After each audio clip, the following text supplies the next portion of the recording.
Is it too late? I don't know.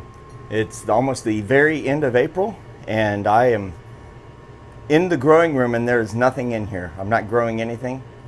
We got some noise from the hot water heater, which is right behind us, so I apologize for the noise if you can hear that. But I've planted two of my 6x6 or 8x8 areas out in the main nursery that I use in the back of my house. But I've had a lot of success with getting plants started in here, usually, sometimes as early as late February, other times mid-March, early April is when I usually start my plants. But I've got them started. I've got some planted directly by seed, and I'm going to use those. And while I wait for the soil to kind of warm up and get past the freeze, I really want to avoid the freezing. You get the plants and then you got to harden them off, but then you get a freezing night, you got to bring them back in. I'm really trying to aim these. Our last frost date is in the May 20th time frame, and I want to get past that. So here we are. We got about 3 or 4 weeks. I'm going to plant up some oaks and chestnuts, get them started in the basement, and then take them out and put them directly into the nursery beds that are left. And that's the plan today. So maybe it's too late. I've never started plants indoors this late. The main thing I'm going to do is I'm going to do containers here. I don't have huge amounts of container. These are really good for oaks and chestnuts for the first month and a half. After that, they get pretty root bound, but they're real easy to fill.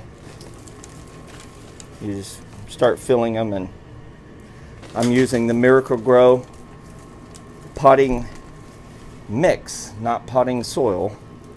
It's got a little more fibrous material in it, a little less dense soil than the Miracle-Gro soil. This is the blue bag. Buy it at Lowe's or Home Depot. I found it, if they have it, sometimes cheaper at Walmart.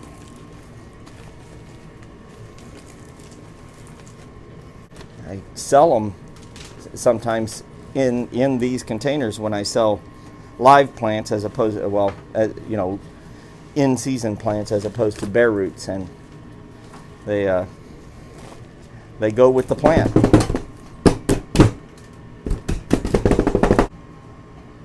A lot more rocks in potting Miracle-Gro these days. A lot more sticks. Definitely getting a little bit scammed by them. Still use it, but I mean, I can understand a stick here and there, but rocks obviously going to be heavier. They're selling it by the weight, and that's a little irritating. That did not used to be the case. So I still like you, Miracle-Gro, but you're irritating me. Get the rocks out of your potting mix. These are actually a little small for these. I've started them in them, and I'm going to start them again, but it can be tough with bigger nuts.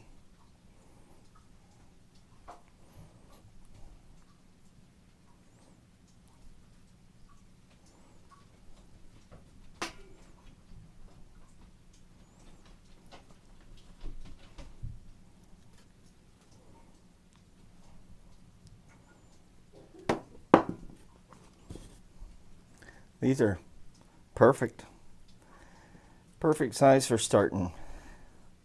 Now when they have a big long twisty root, it gets a little more challenging because you do not want to break that off if you can avoid it.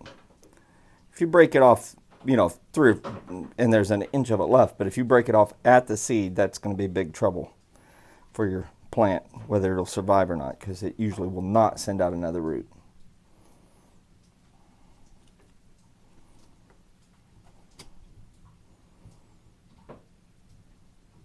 Again, it always looks weird to leave the seed way out, but it grows just fine like that. And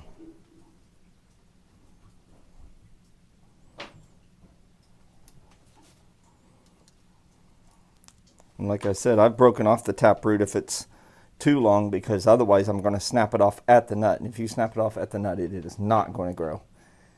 If you snap it off here, you're going to be okay. If you snap it off at the seed, you're in trouble. So I'm just using a pencil to make a little hole. See that? That's all squiggly, really long. This will do just fine. It'll extend that taproot, and now it won't snap when I put it in there. I've done that for 10 years. Trees do not seem to be affected. I know there's a theoretical concern about the taproot not being as long. When I take them out of the container, they will have a taproot all the way to the bottom of this. And that'll be in 4 or 5 weeks.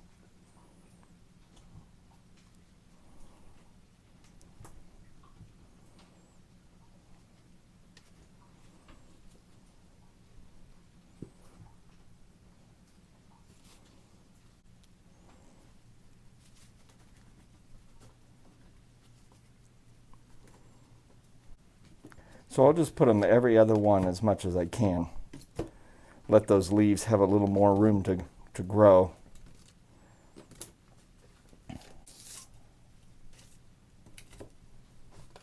I'll water them one time here, and then they will not be watered again for a week. Why don't we use a root maker? These are root makers. Root Maker 18s, I believe.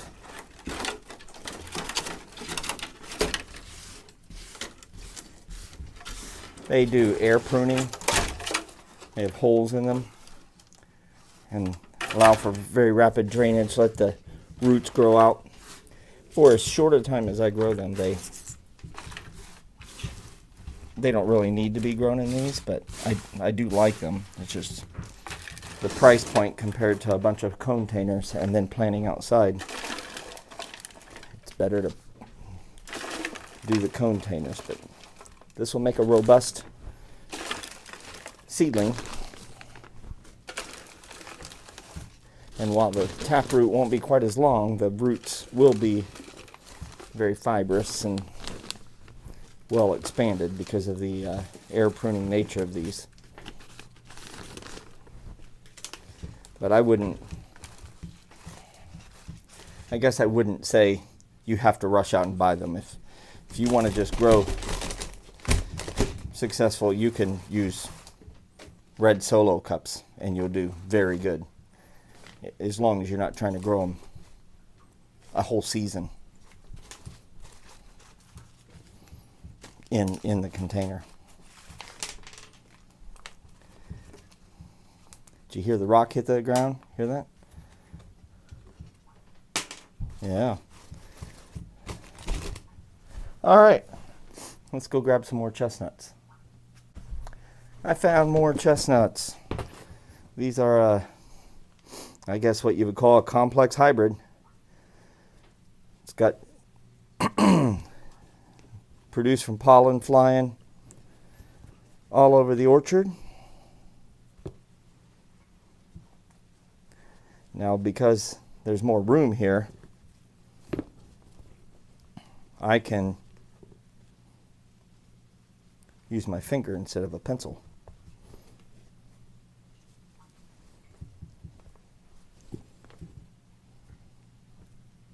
Moldy. Mold.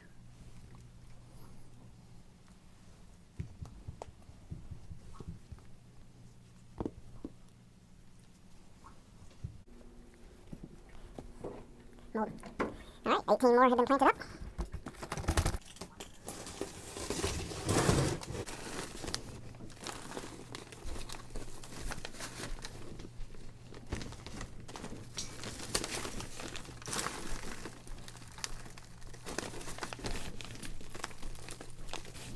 Only be able to make it in these little containers for 4 weeks, 5 weeks, and then they're going outside into another situation. Some of those nuts there are not sprouted, but I think they're going to. They feel firm, they're clean. They were just a touch on the dry side. I think that's what happened to them. Yeah, put them back in the fridge and see what happens.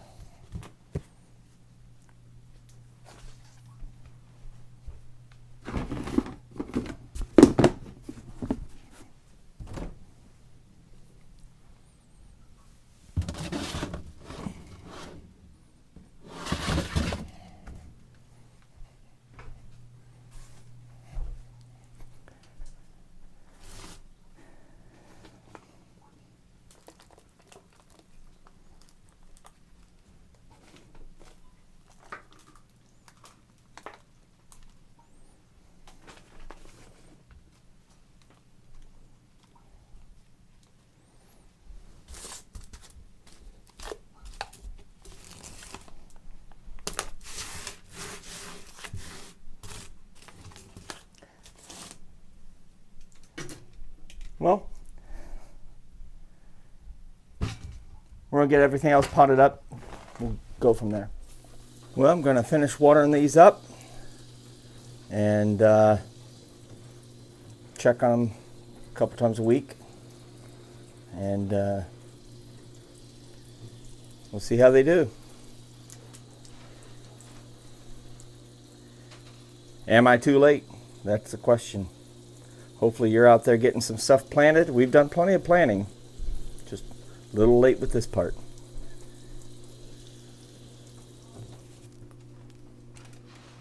Remember, if you're not out there growing, guys and gals, you're dying. Thanks for following us here at Lake Erie Chestnuts.